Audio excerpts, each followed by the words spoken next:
So the magic of the F sharp major scale is that when you create a melody, the only thing that you have to really do is play black notes. If you've ever said, I want to sit down at the piano and play something beautiful, but I don't know how, this is the perfect video for you. Today, I'm going to show you how to play the easiest chord progression for even the beginner or someone who's never touched the piano before. You will be playing, impressing your friends and yourself, even if you've never improvised before.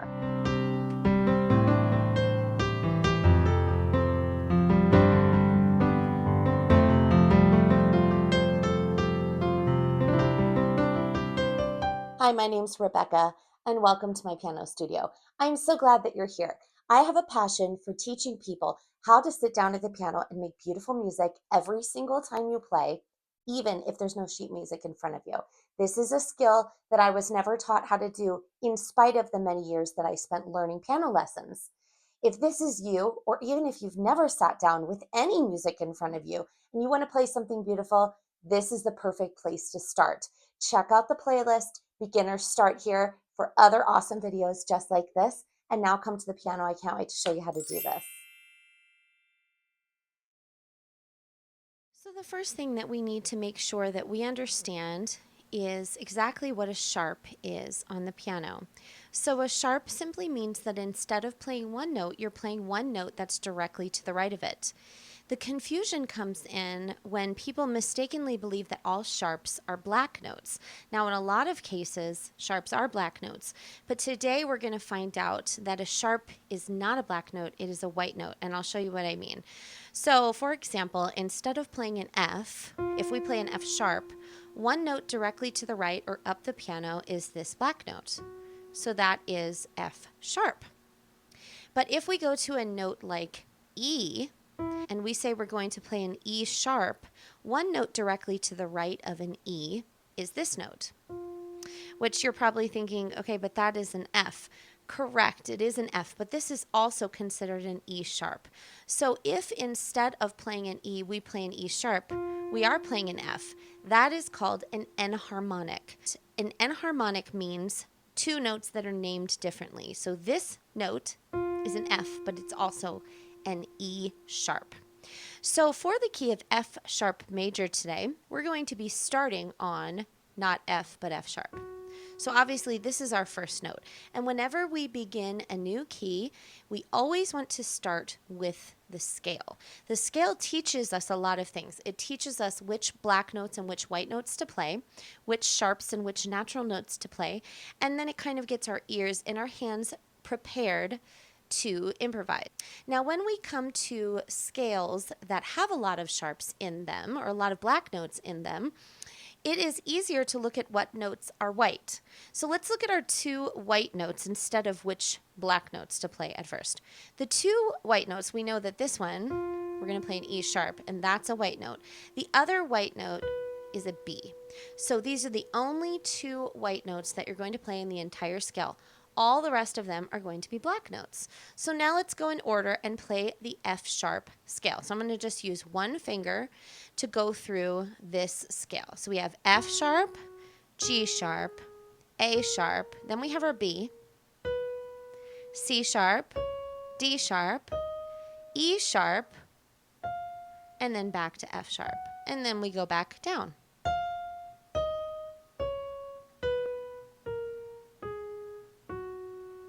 So you may want to go through that a few times just to feel how that feels very different, right, than a C major scale or something that only has a couple of black notes in it. It does feel very different, but if you switch your thinking and you think about those two white notes there, that's going to help a whole lot. So even though we learned that there are two white notes, the B and the E sharp, in the key of F sharp major, the good news is that you don't even have to remember that for your right hand. So the magic of the F sharp major scale is that when you create a melody, the only thing that you have to really do is play black notes. So you get to choose any of these black notes in between F sharp and F sharp, and it's still going to sound wonderful even without that B and that E sharp. So let's just talk a little bit about what makes a good melody. So when you sing along to a song, the melody of the song does not pop around with huge gaps in between like that, because it's very difficult for the voice to be able to do that. So it'll sound much better if you stay kind of within a few fingers width of one another. So something more like this.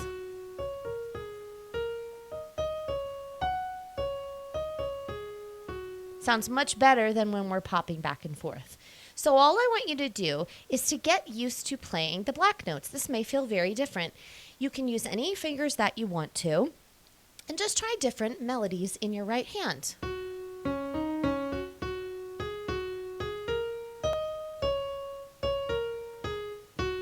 And the only rule is to stay on the black notes and begin and end on an F sharp. Now it can begin on, say, this F sharp and end on this F sharp.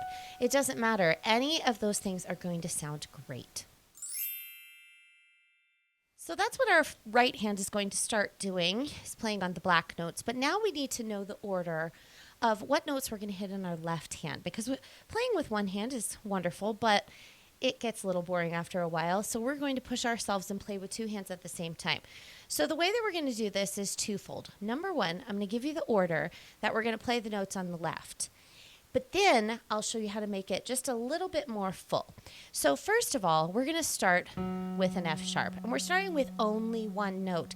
So not even a chord, just the note. So remember that F sharp was the first note of the F sharp major scale. And that means that this is called the number one chord, or the number one note. Okay? So now we're going to go to the sixth note of the scale. 1, 2, 3, 4, 5, 6. That is our D sharp. So I'm going to go to this one. So we're going from F sharp to D sharp, or 1 to 6. Now we're going to go to the fifth note of the scale. 1, 2, 3, 4, 5. And that's our C sharp. Here. And then lastly, this is the only white note that you're going to be playing, and that is the fourth note of the scale, 1, 2, 3, 4, which is our B. So the only white note in today's improvisation that we're going to play is the B. So let's do this in order.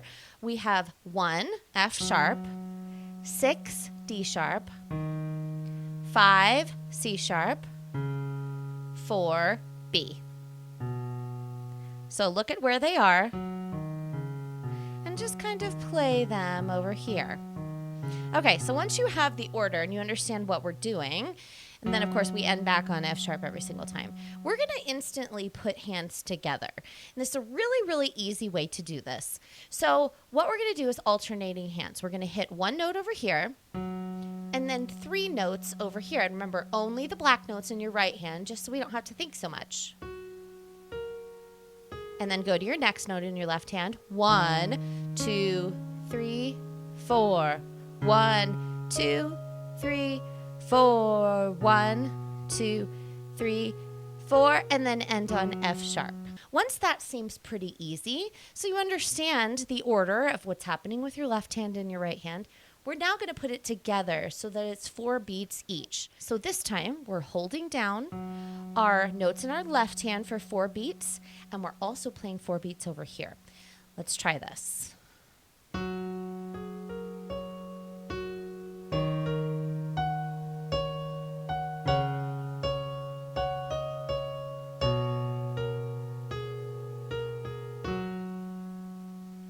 Now you noticed in the right hand I said 4 beats, but I played more than 4 notes.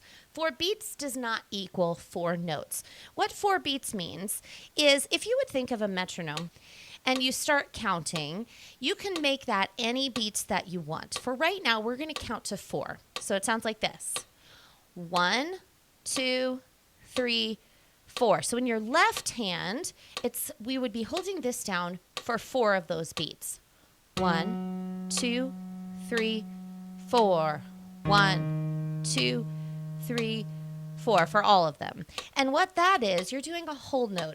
A whole note, when you see that on the page, means that you're holding it for 4 beats in 4/4 time, which is what we're doing.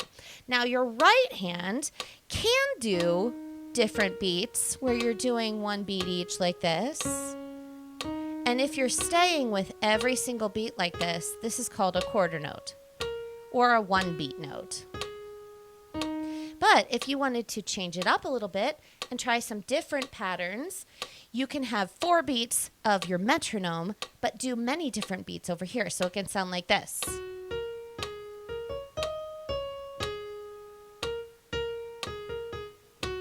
That's what 4 beats means. That in 4 beats of a metronome, or 4 beats of holding our left hand down, our right hand is equaling the amount of time, but not necessarily the amount of notes. Now, there are 2 ways to make this sound a little bit more full. And one of the ways is by adding one more note in our left hand. Now that you've practiced in your left and right hands together, and you feel fairly confident with that, we're going to add only one more note in our left hand every time, and that is an octave. So instead of playing just one note to represent the F sharp, we're now going to hit F sharp and F sharp with your 1 finger, which is your thumb, and your 5 finger, which is your pinky. Now you can do a couple things here. You can hold it down for 4 beats, 1, 2, 3, 4, and then move for each one. Or you can do a combination of different beat patterns. So you could do 1, 2, 3, 4, 1, 2, 3, 4, or you could do quarter notes every single beat. 1, 2, 3, 4, 1, 2, 3, 4. And the last choice that you have is you don't have to play them together. You could play your number 5 note or the lower one and then hit your thumb 3 times. I like to do that. 2, 3, 4. So you get to decide. That's the beauty of improvisation. That yes, I can give you some ideas for some rhythms, but really it's what your hand feels most comfortable with and what you choose at the time. So you can choose any of those things in your left hand. Now in your right hand, we're going to think about more than one note at a time. So it's still 4 beats in every measure, but now you can play any of the black notes together or separate. So it can be something like this. You can play 2 notes at a time.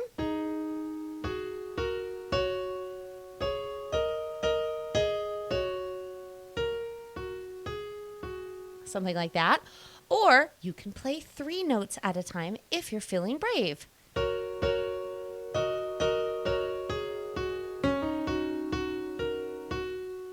So you can do any combination in your right hand and your left hand. So now we're going to try this where we are putting all of that together where we made it just a little bit more full.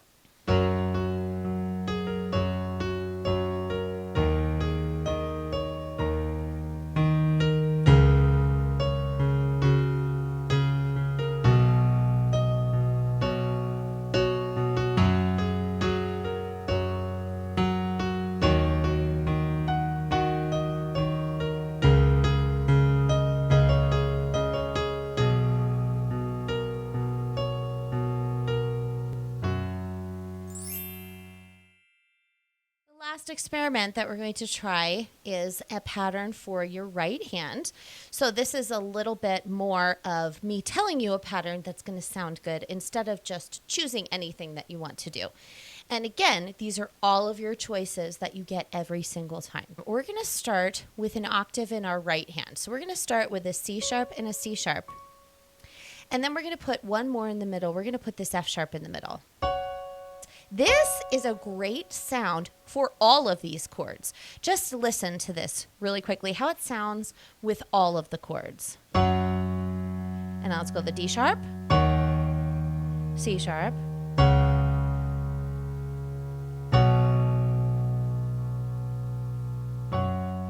so you can incorporate that into any of your right hand patterns if you're feeling stuck, especially if you're struggling with both hands moving at the same time.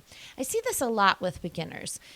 Our left hand seems to move great on its own, and our right hand seems to move great on its own, but if they're not moving the same direction, and you kind of don't have a direction in your right hand, that can be a little bit daunting for a beginner. So starting out this way with just one chord in the right hand is going to make a huge difference and help you. Now, if this feels a little bit too boring to do this every time, You can now take this same pattern and we're going to move it down to the next black notes that are here. Okay, so right now we have C sharp, F sharp, and then C sharp. If we move down to the next black notes, we have A sharp, D sharp, A sharp, like that. So it's just the very next black notes. And then for the next chord, if we move down to the next black notes to the left, we're down to G sharp, C sharp, and G sharp. And then lastly, we end on F sharp, C sharp, F sharp. And we're going to stay there for 2. So we're moving down. Look at that one more time. We're going to move from here down to each of the next notes. For this last one, where we move down to F sharp, we're not moving this middle note anywhere. That C sharp is going to stay the same. So you're moving your outside fingers, your G sharp and your G sharp, down to F sharp with the C sharp in the middle. And that'll sound better at the end.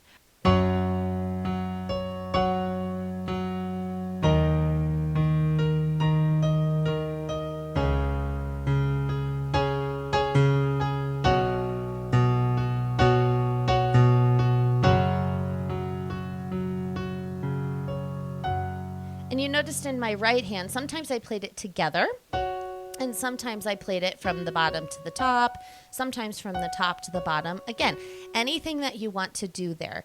So now we're going to try to put all of this together with the different patterns in our left hand and our right hand, including some of these chords. And let's see what kind of a cool song we can come up with.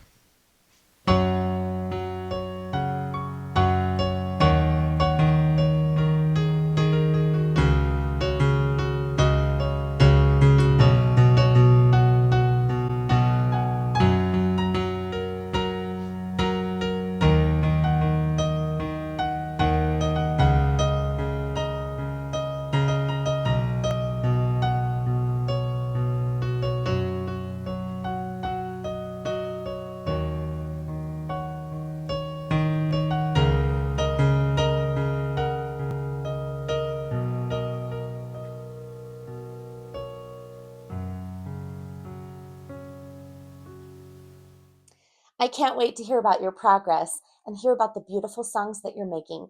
In F sharp major, did you ever think such a thing would be possible? I can't wait to hear about it. If you know somebody else who could benefit from these types of videos, who really wants to make music but doesn't know exactly how to start, hit the share button. Share this with them and make sure that you like the video so that it is widely available for everybody who needs to hear it. I can't wait to hear about your progress. I'll see you in the next video, but until then, keep practicing and don't give up.